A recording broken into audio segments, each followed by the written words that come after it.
Hello fellow Gunters. The Monster Hunter Wilds beta has been up for one whole day already and I have been playing for like 10 hours already.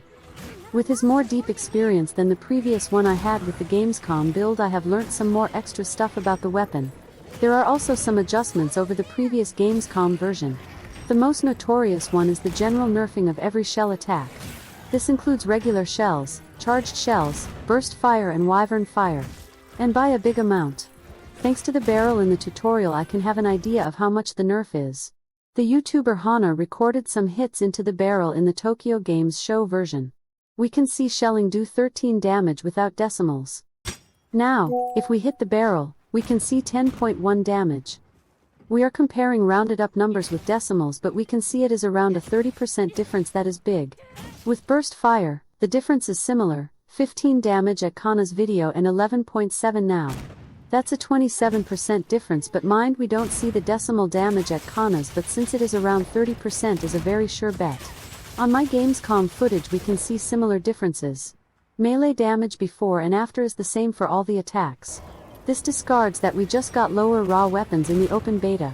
Mind that this can't really be called a nerf because both versions are pre-release and this stuff is expected. 30% is the same damage we usually get from artillery, so this may be that the Gamescom got artillery built in so the developers could do some testing. And in the demo, Gunlance speedrunning is a good place, with Gunlance being one of the top weapons right now, so don't think too hard about this. And I can confirm that buffing your attack still works with shelling. That is another thing that could explain why shelling damage got lowered. I can also confirm in this version that wormstake ticks also scales up with your attack values by using a hunting horn in the training area of the tutorial. I get 0.2 more damage while the buff is active. In an interview that Rurikan did with the developers, confirmed that this was intended. Attack skills have also changed according to another interview, and they seem to be limited now to your weapons, so it makes it easier to combine two different weapons with the same armor. That is an important thing since you can carry two weapons now and they want you to keep changing them. Besides buffing your attack with hunting horn, you can also buff it with the set bonus from dosha armor or the heavy bowgun that includes demon ammo. The buff from demon ammo seems to be larger than the hunting horn one and is faster to use. Another change from the Gamescom build is that the reload you do when you try to shell without shell have been upgraded to be a quick reload in all senses.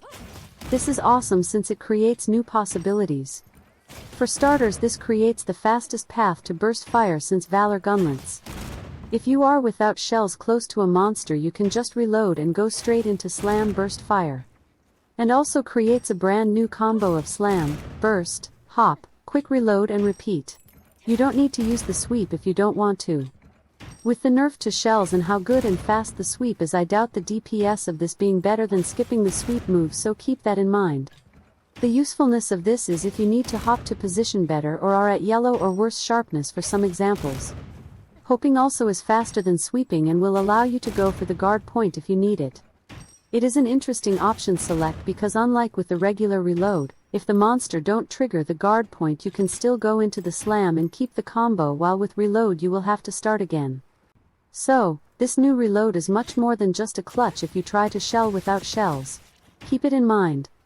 Something else I wanted you to know is that indeed you can do fast wyvern fires from your perfect guards. That is the fastest way to do it. For practice you can trigger a perfect guard with a barrel bomb. But mind you that this tech is useless right now because it takes more time to set it up than just use a slow wyvern fire. And finally for today, I got you a new combo. Drake Augur has a side effect of reloading your wormstake. And you can cancel it after a couplet with either a hop or a guard. What does this mean? That if you spend your stake by ways of doing a wormstake or a wormstake full blast, then instead of going into a full reload you can combo these moves into your Drake, and then if you don't have shells you can hop and use the no shell reload and keep the offensive without having to go into neutral. This is also an option because if you land the stake in a wounded part you can destroy it for free. Of course, you don't have to stop the offensive if you do a perfect guard with the reload, but it is just another tool at your disposal and is cool as heck. And that is all for now. I will keep researching and learning new stuff. See you on the wilds.